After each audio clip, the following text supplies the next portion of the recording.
Hello everyone, how are you doing? This is MD Tech here with another quick tutorial. In today's tutorial, I'm going to show you how to install and set up the Canon PIXMA MG5522 printer on your Windows, Mac OS, or Linux device.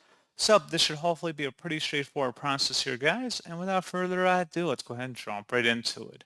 So all you have to do is open up a web browser. Doesn't really matter which one, but into Google, you want to search for Canon PIXMA MG5522. Go ahead and search for that.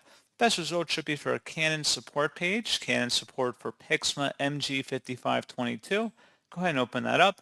And then you want to scroll down on this page underneath downloads and select software and drivers.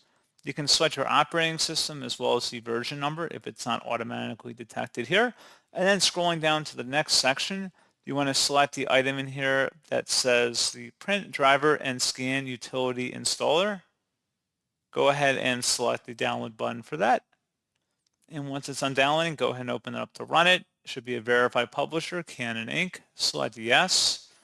You can close out of the web browser at this point if you would like. And just give us a moment. So you can see welcome to the MP driver setup program. This program will install MP drivers on your computer. Select next. Select your region as well as the end user license agreement. You have to accept the terms and give us a moment.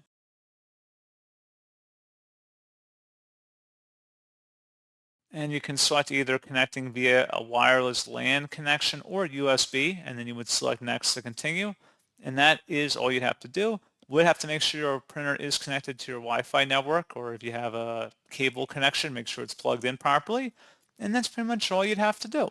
So pretty straightforward process, guys. And as always, thank you for watching. I do hope that I was able to help you out, and I do look forward to catching you all in the next tutorial. Goodbye.